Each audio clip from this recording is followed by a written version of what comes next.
I have said that the unbroken monotony of the rolling plain was a source of vague horror to me, but I think my horror was greater when I gained the summit of the mound and looked down the other side into an immeasurable pit or canyon whose black recesses the moon had not yet soared high enough to illuminate.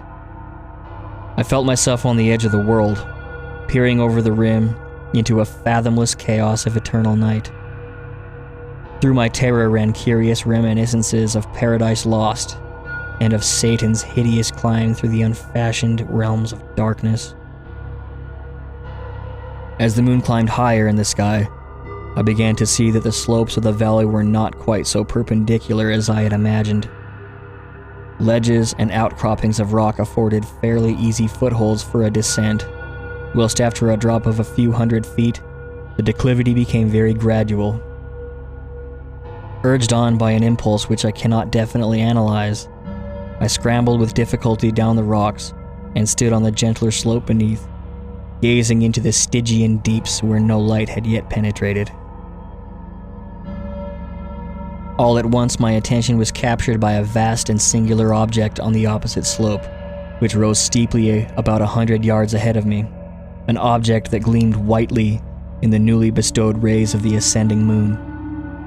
That it was merely a gigantic piece of stone, I soon assured myself, but I was conscious of a distinct impression that its contour and position were not altogether the work of nature. A closer scrutiny filled me with sensations I cannot express, for despite its enormous magnitude and its position in an abyss which had yawned at the bottom of the sea since the world was young, I perceived beyond a doubt that the strange object was a well-shaped monolith whose massive bulk had known the workmanship and perhaps the worship of living and thinking creatures.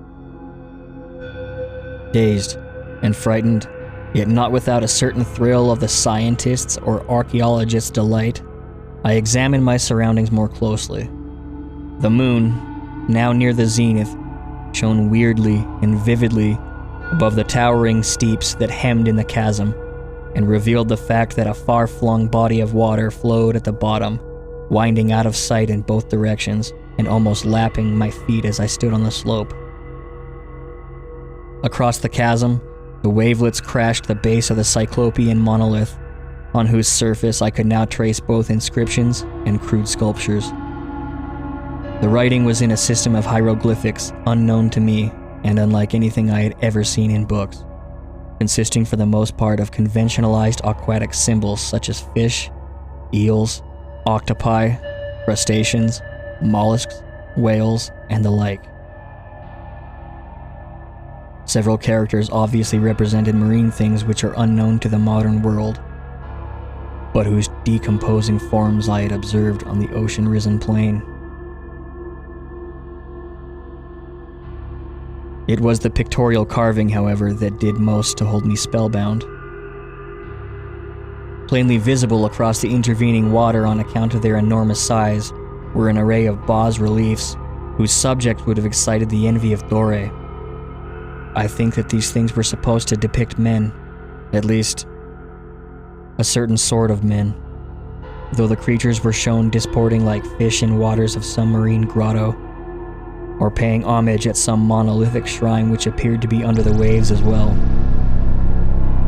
Of their faces and forms, I dare not speak in detail, for the mere remembrance makes me grow faint.